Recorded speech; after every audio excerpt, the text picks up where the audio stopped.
Hello, listeners, and welcome to part 2 of this mini-series on the troubled teen industry with Meg Applegate. For more information on Meg's work or the work that she is doing with Dr. Janja Lalich, please follow the links in the episode description. But for now, here is Meg Applegate.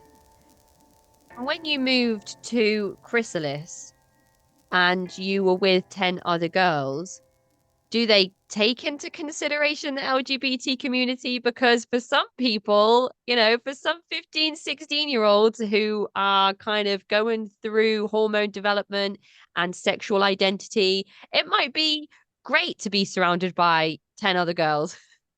You would think, I know, and I knew quite a few girls in Chrysalis that absolutely loved that part of it because they were lesbian. Unfortunately, Mary and Kenny, back then I didn't notice anything different. All I knew is that for the program safety, there is no relationships, right? And I guess that makes sense in my head.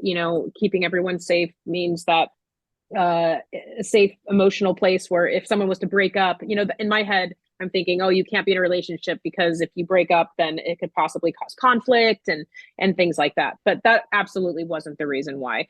And looking back, they were very hush hush about any sexuality that wasn't heterosexuality. And there were girls that came in that were bi or lesbian, and they were not allowed to talk about it. You were not allowed to talk about your sexuality unless it was normal in Mary and Kenny's eyes, which means heterosexuality. So, but let's go down this rabbit hole further, because sexuality is not only important in identifying what you align with, but also your past. So there's a lot of sexual based traumas that can happen, be it sexual assaults or things like that have happened in the past. You can't talk about that if it's not heterosexual. So if a girl was raped by a girl, you would never hear about it. And I don't know personally if in one-to-one therapy you might be able to talk about it with your therapist. I don't know, but you are not allowed to talk about that because then everyone would know that you're a lesbian. And it's just like it yeah, I mean, it's horrifying to look back at that and kind of realize that that's why. And there were girls that did have a relationship, and what happened because of it is so blown out of proportion. Like if two girls ended up, I heard about two girls that actually were like in love. They were like a relationship, in love with each other, and they split them up. I think they both got kicked out. I'm not positive, and they went back to Wilderness. And then I was told, it was reported to me that the owner of Chrysalis called the Wilderness and told them they were a sexual predator, and they were treated like a sexual predator at their next place. Like I don't even know. So here's what I do know is when I was at Chrysalis, there were times when there was some kind of relationship, and usually they would leave. That girl used to be my Chrysalis sister, right? And we were told every day that we're Chrysalis family, we're always there for each other, things like that. The second a mistake is made, such as having a relationship, or let's say they had sex, or let's say they ran away, that's number one you don't do. You would get kicked out no matter what. All of a sudden, that Chrysalis sister is talked about as a horrible person by Mary and Kenny. So that Chrysalis sister who we love is now being talked about as a predator or someone that is manipulative or should never be trusted. And all of a sudden, our view of that person has to change to be in alignment with what Mary and Kenny are saying. So that's the part that all of a sudden you realize it's a lot of groupthink because you're not allowed to have your own thoughts and beliefs about someone. If I was to speak positively about that person around the owners, they would likely say, well, she did this wrong and this wrong and this wrong, to try to bring you back down to the reality, which is that if you don't follow the rules and are allowed to be in Chrysalis, then you don't exist. It's the conformity, I suppose, and the fear as well. The fear that, well, you don't want to be seen in the same light that the other people are now being seen in, because that would be horrible to be spoken about that way, especially with public shaming as well. If that's part of the circle time that you're experiencing, the group therapy, I say in air quotes, you must be so scared to say anything out of line, to put yourself in the spotlight or in the firing line, even days before circle time.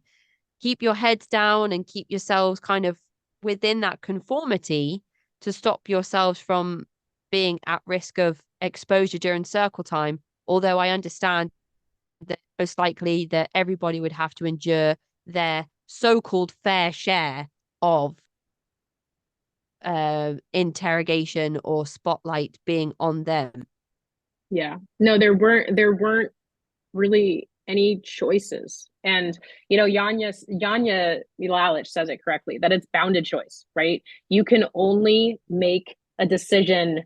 Back then, I could only make a decision that I was able to do given the constraints that were put on me. So it wasn't an option to run away, because the need to be accepted by Kenny and Mary was so great that I got feedback all the time what happened when other people did that, that there was just zero chance of that happening. And it's hard to put into words that it's almost like I had this barbed wire fence around me. And it's all based off of the rules and values that they placed into this little like system of control. And I operated within that fully for 3 years. And there was never a time that I thought about running, never a time, like, or not being in that situation. That became life.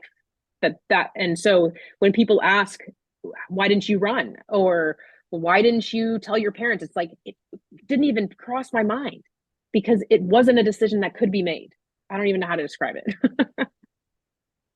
It's a really long time as well for an individual to be placed in a program like this one with the reasons behind your parents sending you to this program in the first place.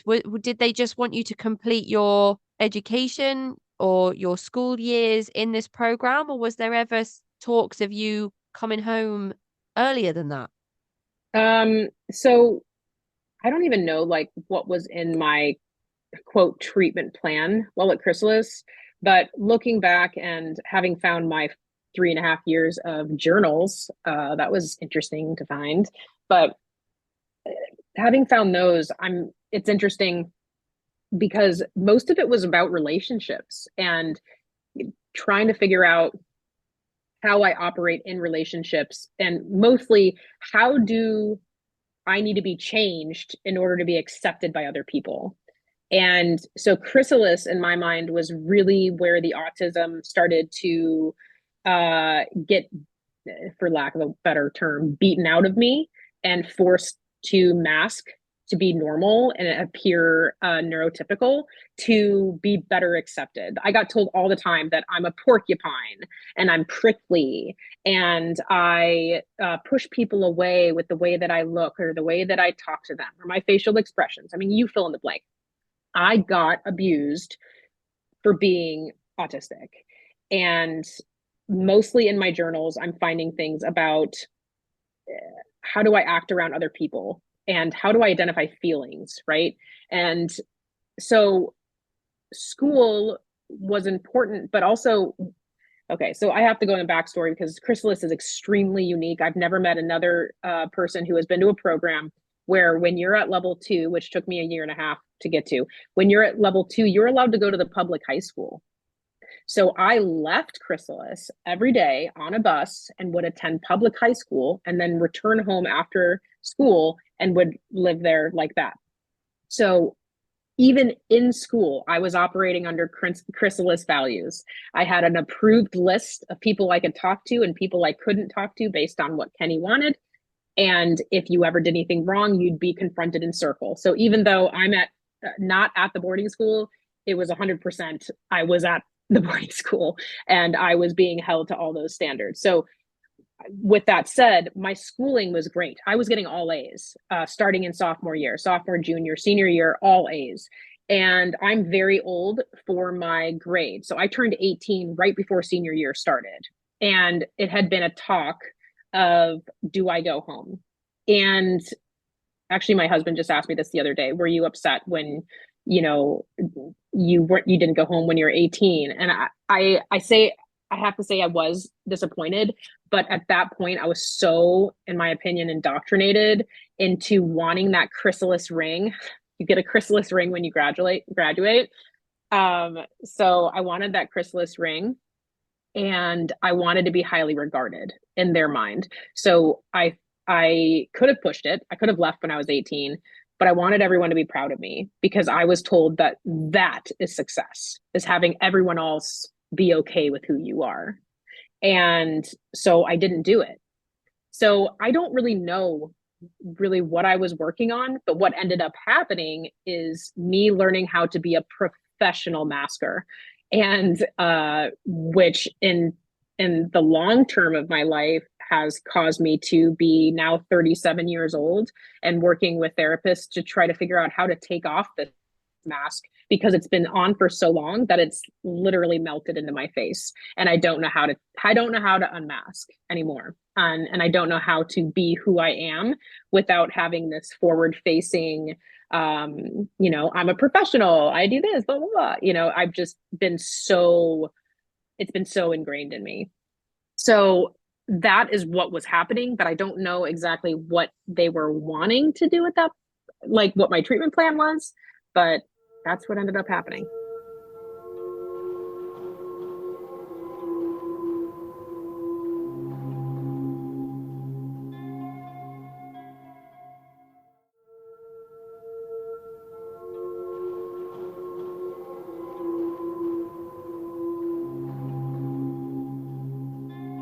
Year and a half in that type of isolated environment, I imagine in a lot of high demand groups or destructive groups, that amount of time would be sufficient for, say, the leader to go to prison and members just carry on as if the leader was still there dictating every decision and move. If we are to directly compare therapeutic boarding schools, wilderness programs, and everything under the TTI to cults, which in my opinion kind of one and the same.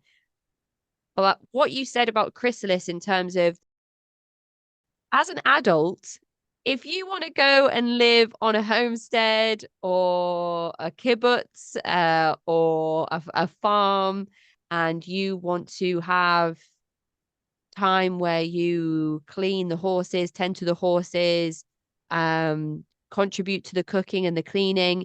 If you want to be part of an intentional community that is not abusive, that is not trying to disconnect you from your family, your friends, the outside world, if you can find a genuinely positive, intentional community as an adult and you make that decision critically without any undue influence, fine. These are children that have had no choice but to be kidnapped in the middle of the night and put in a place where they are forced to do labor. I don't understand how that can be legal in any place in the world.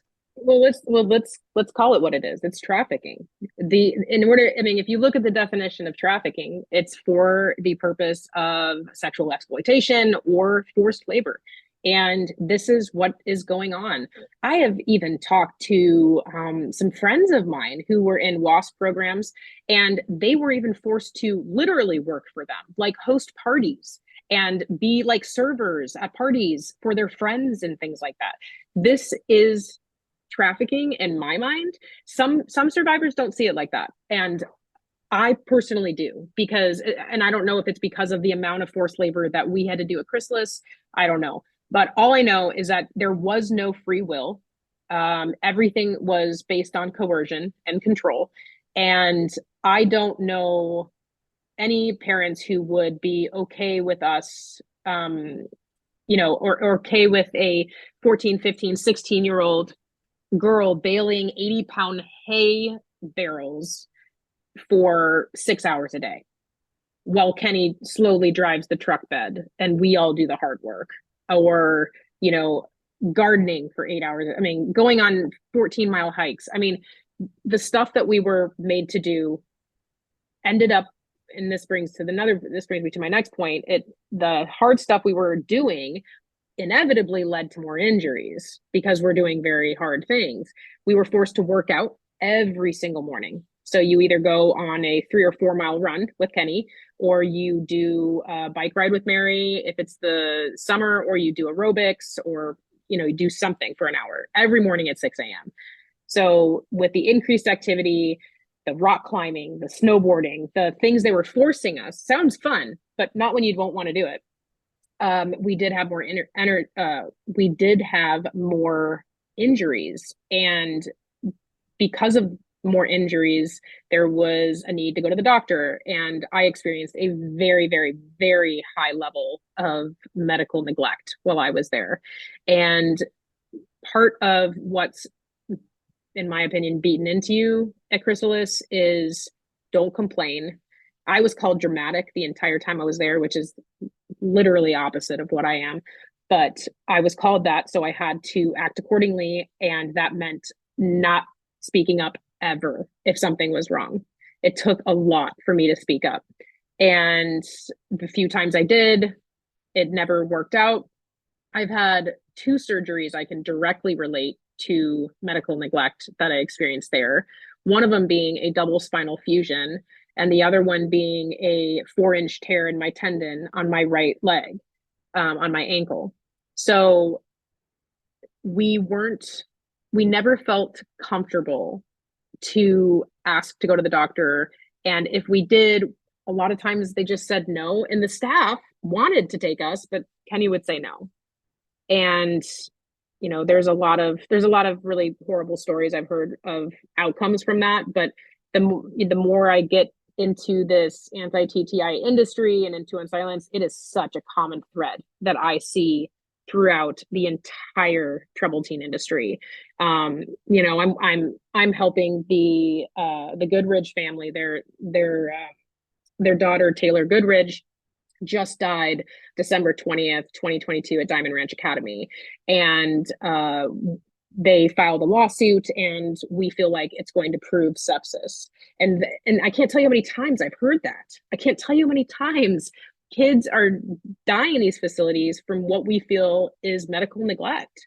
And what really makes me mad is that if that was to happen in the home under a parent supervision, what would have happened? If that would have happened in a home, if Taylor died in someone's house and her parent was not tending to her medically and she died of sepsis, let's say, that parent would be arrested, right? There's very clear guidelines to what child abuse is while the child is in the home and under parental supervision. And for some reason, once we remove the child from the home and put them into an institution, everything falls through the cracks. How is that possible when you pay, like, some parents or primary caregivers have to pay hundreds of thousands of pounds and to entrust their children to Yep. people that are supposed to help them improve or get better or whatever misleading words again that you want to use. How is it that children can actually end up dying in these facilities, going missing and never be seen again or never be heard from again, and nobody knows if they're even alive? And with the situation that happened with Taylor Goodrich, how many times did she tell staff that she wasn't well, that she needed to go to the doctor, that she needed to be seen? And they told her again, as you've just said, that she was being over dramatic, that she was fine, Yep. that she just Yep. needed to rest, that she would be okay. And she ends up dying in their care. How does Mm-hmm. this happen? And It's horrible. It shouldn't happen. And that's the thing. I mean, it's been reported to me by staff and ex-staff and ex-students of Diamond Ranch Academy that she was complaining and begging to go to the hospital for quite some time. And there were staff that cared, and there were staff that also told her that she should just drink more water. and she ended up getting in trouble for being sick. So when we look at the reason why this is happening or why it continues to happen, it's all traced back to the fact that this was an industry that was built on no foundation of transparency or reporting or any kind of regulations. And there is no federal regulations. So it's regulations is really up to states. And as you mentioned, state laws vary greatly from state to state. And then you look in between in the states, how good are they at holding programs accountable, and what kind of laws are in place to make sure that, let's say, if a kid dies or the program owner is arrested for pedophilia or whatever, fill in the blank, all of them happen all the time. So what is in their state laws that says that they can't open another program? And I don't know of any state law that states that they can't open a program if something bad happens at the last program. And that's why I use the word incestuous, is that if we, for instance, we talk about WASP programs, and WASP programs are pretty much closed. Like they are closed. However, are they really? Because the people who were running the WASP programs have gone on to other non-WASP programs and are running programs. And if that gets shut down, they just open up another one and they rebrand, and they're even in the same building a lot of times. So we have no way of catching these people at a rate that is beneficial without required reporting, right? How here's another connection to really have the listeners understand. If you're a parent and you're looking for childcare, that's a big one, right? When you need to go to preschool or when you need to go back to work after having a baby, think about how much stress you go under for childcare and making sure it's somewhere safe, because you want to make sure that they're looking over your kid the same way you would. Childcare facilities have more laws and regulations than kids out of the parents' care in these institutions. So for childcare workers, you usually have to be live scanned, you have to be fingerprinted, you have to be background checked, you have to make sure you don't have, the full nine, the whole shebang. Even to go and read a book to my daughter in her school, I have to be live scanned. But a prior pedophile can open up a school, pretend they have a degree, and pretend they're a therapist and run a business. Now, how is it that even if that's happening, if horrible people are doing horrible things, how come the United States is not making it mandatory for those schools, quote, schools or institutions, have to disclose that information? How come is it that Diamond Ranch Academy students that are coming into Diamond Ranch don't have to be told that there have been at least 3 deaths at their facility? That should be a thing. I don't understand how we are expecting parents, for people getting upset with the parents, how are we expecting parents to make educated decisions if they don't have the information? And they don't have the information because they are not required to have the information by law or by the facility. And also, how is it that there is none of this regulation, but there is also the flow of other major industries contributing to the flow of clientele into these programs, and they are subject to regulation and to licensing, like educational consultants or psychologists, for example. Psychologists have to have licensing, they have to have training, they have to go through specific steps to become able to offer those services in a legal and moral capacity. So how is it that these individuals are then contributing to the TTI by sending children to these programs, knowing that there is none of this oversight in place? Again, I know that there are kickbacks, and I know, as you mentioned, the private equity. That is kind of like, if you think of the TTI as the iceberg, the tip of the iceberg, underneath it's all this private equity and all of these other industries and in institutions that are benefiting off of the back of this institutionalized child abuse. And Is that the driving factor for government turning a blind eye? Because I just don't understand. I don't understand either. And I personally think that private equity should have no hold on any kind of behavioral health or health in general. I mean, it incentivizes the wrong things, right? Any kind of private equity based organizations or companies, they prioritize the stakeholders and profit margins. And when you're dealing with vulnerable populations like, quote, troubled teens, I think it's really disgusting that they're prioritizing profit margins, because what ends up happening is you get to where we are today, which is the average amount for the confinement of a young person in one of these facilities right now, I think, is up to $588 a day and 214,000 ish a year. And that's what is driving this industry, is the dollar signs they're seeing above these kids' head. And even the public funds. If you look at public funds, if you think this is something that isn't affecting you listening at home, I tell you two things. One, look at all your portfolios of investments, understand what those acronyms mean, because you could also be benefiting from one of these facilities that's wrapped up in some, investment you don't even know exists. And then secondly, 23 billion of public funds, our tax dollars, are going towards these facilities. And that's going through school systems and special education. It is so pervasive. That is the end of part 2 of this mini-series on the troubled teen industry with Meg Applegate. For more information on Meg and her work, please follow the links in the episode description. To get in touch with me, you can find me at cultvaultpodcast@gmail.com or follow me on Twitter and Instagram at cultvaultpod. I'm your speaker, Casey, host of the Cult Vault podcast.